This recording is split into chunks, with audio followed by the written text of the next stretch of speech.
Привет! Телеканал Тамыр представляет проект «Литра». Мы создали его для того, чтобы учителям жилось проще, а нам, школьникам, интереснее. Если вы знаете, что читать полезно, то смотрите внимательно. Все самые важные книги мы прочитали за вас. «Литра» – это проект, который научит понимать и ценить родную литературу. Кто, как не сверстники, лучше объяснят сюжетные хитросплетения легендарных произведений. Вместе познакомимся с героями романов, повестей и стихотворений. Поищем ответ на вечный вопрос: а что же хотел сказать автор? Здесь не будет оценок «отлично» или «удовлетворительно». Выдохните. Здесь каждый остается при своем мнении, и мы будем только рады, если вы после каждого выпуска отправитесь в библиотеку. Великие люди – это метеоры, сами себя сжигающие, чтобы осветить мир. Красивые изречения, которые часто пишут рядом с фамилией Бабич. Шейхзада Бабич – выдающийся мастер художественного слова, который яркой звездой блеснул на небосклоне башкирской поэзии. У нас проходит социальный опрос. Вы знаете этого башкирского писателя? Ой, я забыла, знаю, да вот забыла. Ой, мне так стыдно, нет. Шейхзада Бабич это. Мустай Карим, что ли, мой? Нет, это не Мустай Карим. Ты знаешь этого человека? Да. Кто это? Бабич. Ой, я забыла, в школе проходили. Нет, я только в 5 классе. Ну, я знаю, что башкирский писатель, забыла я. Давайте я вам дам подсказку, у него фамилия Бабич. Шейхзада Бабич. Шейхзада Бабич. Это начало 20 века, да, он поэт? Нет, не знаю. Башкирский, извините, я не знаю. Нет, не знаю. А можно гуглом пользоваться? Шейхзада Бабич родился в конце 19 века в деревне Асян. Сейчас это Дюртюлинский район Республики Башкортостан. Его отец был религиозным человеком и обладал титулом мулла. Сам Шейхзада окончил широко известное в дореволюционной России Уфимское медресе Галия. Пожил в Казахстане, где обучал детей грамоте. И сегодня мы с ребятами обсуждаем произведение Шейхзады Бабича «Клоп». Кстати, хочу заметить то, что это произведение, оно написано как стих. И это, кстати, очень интересно. Что вы считаете по этому поводу? Да, поэма. Мне понравилось. Интересно. Я никогда до этого не читала произведения Шейхзады Бабича. И этого поэта я с этим произведением открыла для себя. Дарья Карпова, ученица 11 класса школы номер 127. Ее хобби – приготовление десертов и пешие походы. Литература – ее любимый предмет в школе. Но потом мне стало еще интереснее познакомиться с его творчеством, так что я прочитала одни из самых известных его стихотворений, другие поэмы, «Обращение к башкирам», которые он писал тоже в виде поэмы. Меня заинтересовало, так что я продолжу знакомиться с его творчеством. Я, наверное, скажу то, что, в принципе, в плане башкирской поэзии, в принципе, поэзии на любом другом языке проблема всегда стоит в переводе. Руслан Николаев, ученик 11 класса школы номер 97. Руслан обожает театры, ненавидит соцсети и отлично разбирается в истории. И очень легко наткнуться на плохой перевод. Но, к нашему счастью, «Клоп» нормально переведен, и действительно он для меня, не то что открыл, я посмотрел фильм еще про Бабича, тоже довольно интересный, который тоже советую всем посмотреть. Так вот, суть в том, что поэма, она открывает Бабича для многих. В принципе, она заинтересовала меня более заинтересоваться творчеством этого поэта. Произведение достаточно легкое было для меня, потому что я его поняла. Обычно в стихах достаточно трудно понять смысл, но тут понятно. Дарья Шепелева, ученица 10 класса гимназии номер 121. Она увлекается эстрадными танцами, пишет стихотворения и мечтает работать режиссером телепрограмм. Главная тема, наверное, жадность все-таки. Да, жадность. Да, хочу еще высказать такую боль свою личную. Это вообще проблема, наверное, всех национальных поэтов и авторов. Невозможно найти произведение. Мария Гордиенко, ученица 10 класса Республиканской полилингвальной многопрофильной гимназии номер 1. Она не ограничивает себя только пятерками, спокойно может получить трояк по литре. Мечтает бить татуировки и снимать фильмы. В интернете их вообще нет. Наверное, мы обсудили уже, что в интернете нет этого произведения, есть какие-то пересказы. Где этот чел какой-то ВКонтакте Да, рассказывает. Очень тяжело найти произведение. В библиотеке не всегда тоже есть. А если и есть, то только на языке оригинала, на башкирском. То есть мне пришлось постараться, чтобы найти, прочесть. Насчет перевода я согласна. Переведен он хорошо, что удивительно. Не всегда получается у переводчиков как-то передать глубину и смысл произведения. Проблема перевода, она очень остро стоит, и ее нужно ставить. Я надеюсь, что кто-то, может быть, когда-нибудь посмотрит эту передачу, потому что действительно очень трудно найти. Мы-то заинтересованы, а если человек просто не мы, а условно какой-то просто читатель захочет прочитать, не найдет, у него пропадет интерес, и как раз-таки все то, что мы говорим про пропаганду национальных идей, про пропаганду национальных писателей, и по факту мы даже не можем их найти в интернете, по-моему, эта проблема, она очень остро стоит, ее нужно ставить. Бабич относился к поэтическому творчеству строго и требовательно. Если в каждой строке нет небесной звезды, писал он в лирических стихотворениях, а из каждой строфы не излучает райское блаженство, зачем тогда они?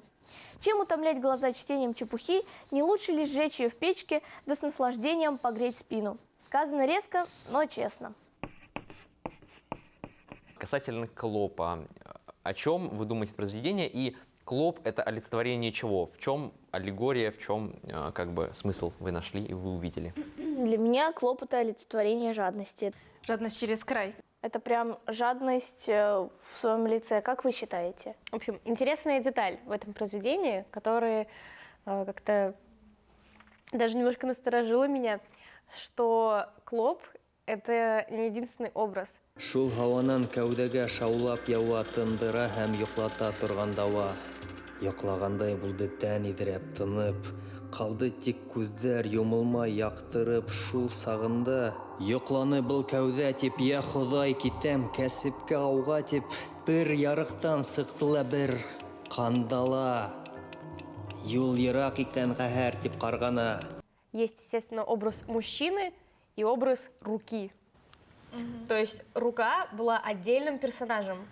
Глаза еще тоже. Да, Глаза, которые с ним части говорили. тела мужчины были просто как отдельные персонажи действующие. У них были свои мысли, свои чувства. Да, глаза разговаривали с Клопом. Вот я даже зачитаю, меня просто, когда я начинала это читать, я думала, что происходит вообще. Потому что описывается несколько строф, как Клоп ползет, подползает к человеку, и вот строчка. «Ну а глаза посматривали молча. Все божья тварь, и в том подобен нам. Беднягу жаль, небось жить тоже хочет. Коль в руки угодят, не жить клопам. Что там не говори, а руки хищник. Им только отпущение бы козла».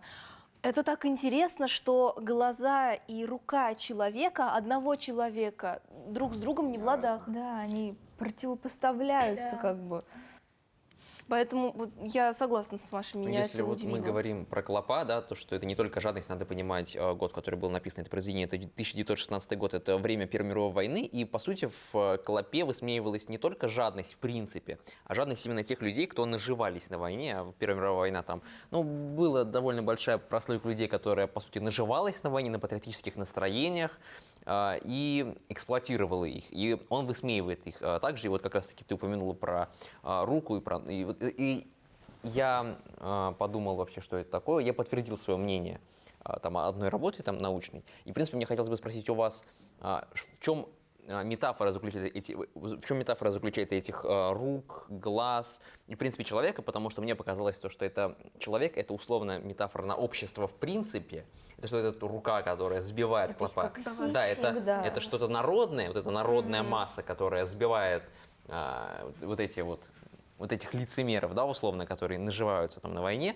А глаза это такие, ну, условно, что-то такое более интеллигентное, которые как бы так более смягченно относятся к этому, но при этом глаза относятся к этому же телу. И, по сути, Клоп, когда он пьет кровь из тела, он также одновременно и руку как бы тиранит, ну, доставляет ей ущерб. И ровно так же и глазам, потому что глаза, они также страдают, как и рука, по сути. Ну, там глаза... Мне кажется, это верующие люди, можно так еще их рассматривать, которые приняли такую позицию, что Бог всем судья, и никого нельзя убивать, даже по политическим каким-то взглядам, идеологическим. Это люди, которые не вмешиваются. Да, не вмешиваются. Я, по-моему, поняла, про какую то научную работу говоришь. Да, Я да, ее да. тоже Там читала. была вот эта вот. Да, мне тоже близок именно этот взгляд. Хотя, чтобы самой до этого догадаться, перед тем, как прочитать вот эту вот научную статью, мне пришлось раза 3, наверное, перечитать еще раз Клопа, чтобы вчитаться, вдуматься в каждую строчку. Ну да, работа она такая аллегоричная, то, что тут же не конкретно сам сильная человек, а тут аллегория, какая-то да. вот такой образ создается человека как общество в принципе. Бабич завоевал большую популярность как сатирик и юморист на сценах Уфы, Оренбурга, Троицка, Бирска, Тимясова. Әлмисақтан һин шағирһың тип, Құдайдың әмірі бар. Әміріңә иттің хилаф, мәлғүн мұхиттің ябірі бар. Күпме мәлғүндәр мұрын түртһә лә күңелең қақшамаҫ, сөнки күңелеңдең тәрәндәргә оҙанған тамыры бар. На разных праздниках люди как завороженные слушали выступления поэта. Он мог один вести целые вечера. Имя поэта передавалось из уст в уста. По факту он занимался стендапом, именно так это сейчас называется. Знаете, ребята, вот я хотела обсудить с вами, понравился или не понравился, что вы думаете про язык автора. Конечно, тут многое зависит от перевода, но вот хотя бы то, что вы читали, как вам? Принято хвалить Бабича за его... Ну, мы не будем, конечно, говорить о том, то, что какой он хороший поэт, как у него все красиво, то есть это очевидно, да, то есть как бы понятно. Это можно, в принципе, к любому поэту сказать. Но принято хвалить Бабича за его такую, за его острость, за его... То, что он, условно, не потянется в карман за словом, и он всегда готов говорить о каких-то событиях так, как они есть действительно, он готов их обличать, высмеивать, он очень острословен, да, если можно так сказать. Вот. Но при этом у него есть довольно интересные лирические произведения. И, в принципе, о Бабиче говорят, то, что важно, наверное, упомянуть, то, что Бабич — это основатель литературного башкирского языка в том понимании, в котором он сейчас есть. То есть, условно даже проводит аналогию, то, что Пушкин — это как бы основатель русского литературного языка, да, то Бабич — это как раз-таки основатель башкирского литературного языка в том понимании, в котором вот сейчас он существует и в котором сейчас публикуются произведения. То есть именно Бабич, он заложил основы. Здорово, что ты это подметил. Он здесь схож с Хати Давлетшиной, потому что она тоже стояла у истоков именно литературного башкирского языка. Это скорее у прозы, да. Да, у прозы Прозаик. именно, да. Шахзода Бабич именно за поэзию отвечает. В этом я согласна. Мне очень нравится образность мышления автора.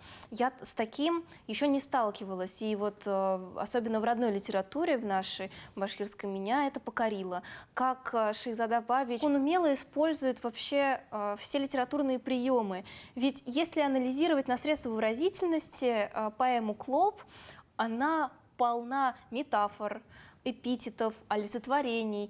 Там даже встречается фразеологизм, которым, кстати, говорят глаза. И это можно сопоставить с научной работой, которую мы с Русланом очень читали как раз. емкие очень образы, но при этом из-за того, что их много, Да. но при этом мне кажется, то, что как бы нагромождение как будто Да, бы, они все очень легко все воспринимают. очень хорошо друг с другом ладят. Да. Они нужны именно в том контексте, в котором мы его читаем. Мне понравилось то, что раз произведение у нас имеет, грубо говоря, два смысла. Первый — это вот в прямом смысле, это Клоп, ползущий к мужчине, и вот его погубила жадность. И тот смысл, в котором мы рассматривали, исходя из биографии Бабича.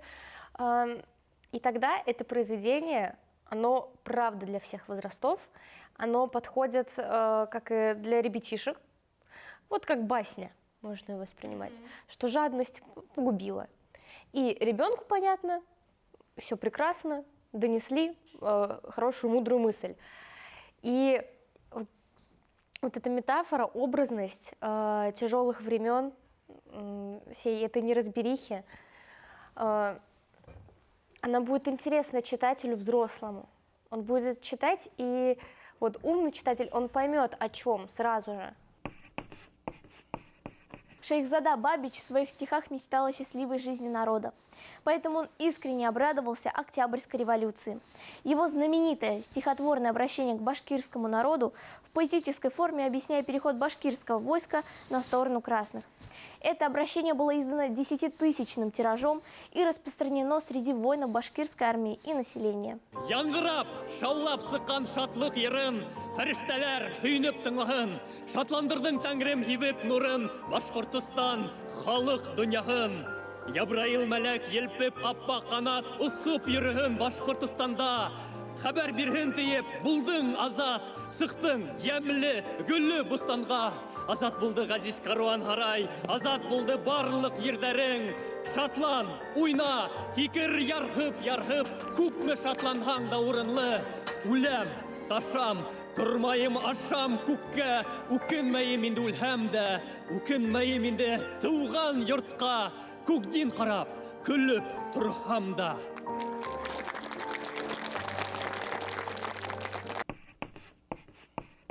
В 20 веке, да, у нас до этого принято было считать, что есть авторская задумка, да, авторское слово, что хотел автор этим сказать. Но в 20 веке, условно, переворот случается в литературном плане, и само слово становится более важным, чем замысел автора. Это такой показательный пример, то, что человек, который не знает, условно, социально-политических реалий начала 20 века, все равно, прочитав эту поэму, он там может вложить свой смысл в это произведение, и это как такой некий витраж, в котором наша, условно, читательская мысль, она как солнце, да, которое проникает в разные стеклышки разных цветов, и каждый находит в нем что-то свое. И при этом все это разное, и этим даже, наоборот, хорошо. Вот. Какая у тебя красивая метафора получилась. Вообще потрясающе. Это так Шейхзада Бабич на нас действует. А вы вообще читали другие произведения у него? Ну, обращение вот творения. к башкирам, Да. вот эти вот все его Да, наиболее самый известные. популярный. Да, только его Да, я прочитала. ну вот. И Клоп. Да. Хотела сказать, что, знакомясь с его творчеством, я стала больше понимать историю родного края. То есть, наверное, ни один поэт, ни один литератор так сильно не переживал за народ, как Шейхзада Бабич и Хадия Давлетшина.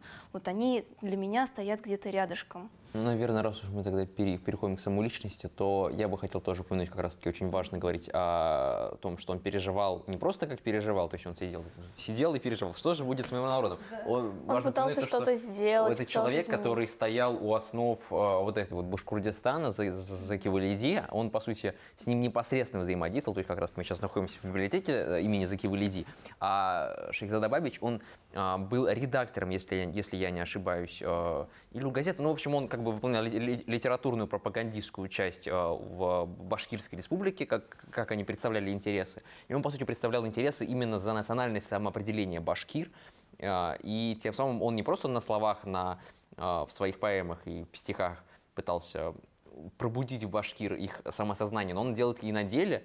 В принципе, за это он поплатился, конечно же, к сожалению, потому что его ранняя смерть, она непосредственно связана с его политической деятельностью, с его словами. Да, конечно. И с его активной общественной деятельностью. Ведь сколько Шейхзада Бабич сделал не только для Уфы, но и для Башкирии, в принципе. Под его началом открылось несколько новых школ в отдаленных аулах. Медресе, которые уже тогда существовали, были реконструированы. Он вместе с Заки Валиди ездил на их открытие. Очень многое сделал Шейхзада Бабич, и мне кажется, очень правильно, что именно перед телецентром у нас теперь стоит памятник Шейхзада Бабичу. Поэзия Бабича богата и разнообразна. Слог легкий, смысл глубокий. Специалисты пишут, что его лирика музыкальна и трогательна. Славу снискал Бабич и тем, что ему суждено было поднять на новую высоту юмор и сатиру, введенные в литературу Акмулой. Бабич, он повторил путь Акмулы в некотором смысле, то, что он тоже... Акмула, он же скитался, он вот окончил обучение, и он потом скитался в Казахстане и был таким бродячим учителем. То есть он ратовал за просвещение, условно. И Бабич, он повторил его путь, сознательно причем. Он не просто случайно, он именно шел по заветам Акмулы, он тоже пошел в Казахстан, тоже как был учителем, который вот по степям казахским просвещал детей. Вот, тоже Так интересно. Можно сказать, что сейчас наша дискуссия, наш интеллект, это, можно сказать, тоже спасибо Бабичу, потому что все-таки мы все башкиры. У меня мама башкирка, и ее родители тоже. Как раз-таки вот дедушка у меня обожал Бабича, и он был очень умный человек. То есть, и, соответственно, у меня такая же мама, от него умная, и теперь я умная.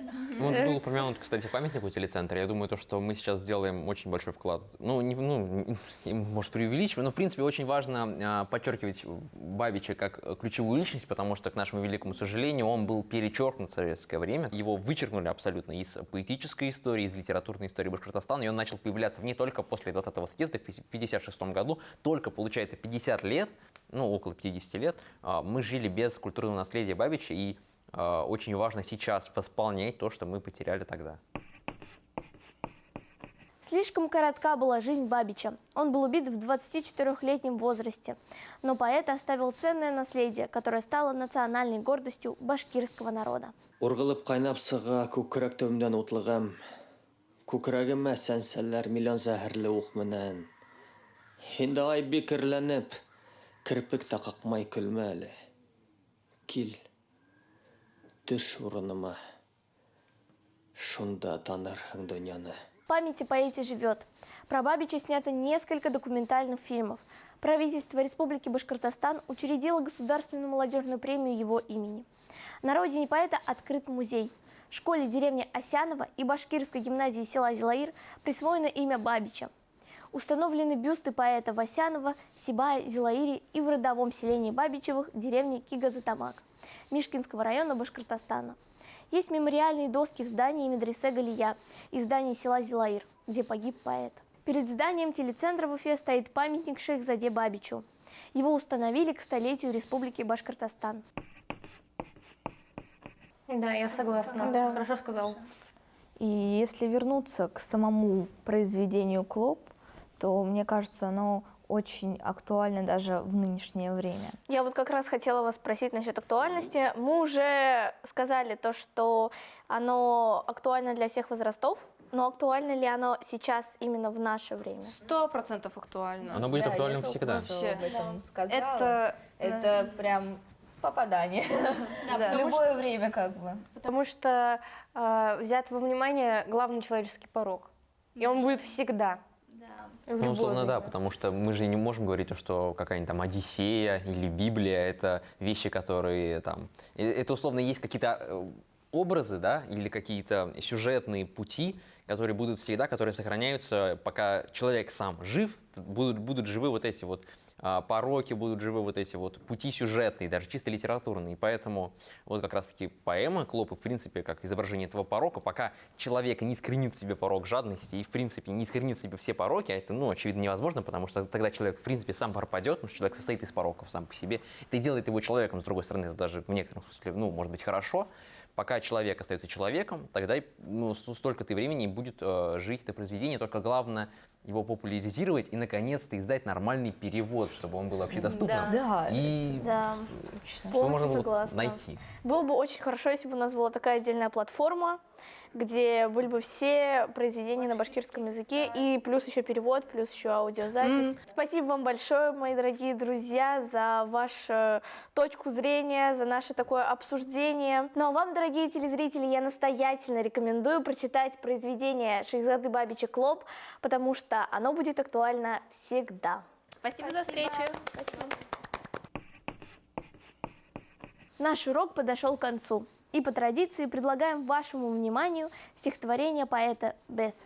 Беҙ үҙе беҙ башҡорттар, күп ырыуға баш йорттар. Беҙҙә гәүһәр, беҙҙә яуһәр, беҙҙә һәр бер ашлыҡтар. Беҙҙә тиңһеҙ сәхрәләр, ожмахулар. Унда гөлдәр тирбәнеп, имәнергә саҡыралар. Унда ҡоштар һайраша, күлдә ҡамыш шаулаша. Ҡамыш буйы әрүшә, тамаша, эй тамаша. Беҙҙә ҡалын урмандар, беҙҙә данлы Урал бар. Урал асты алтындыр, өҫтә шәфәҡ балҡыйҙыр. Һиҙен башҡорт бәхетеңде, төшөн башҡорт артыңды, күрер өсөн тәхетеңде, киләсәгең алтынлы.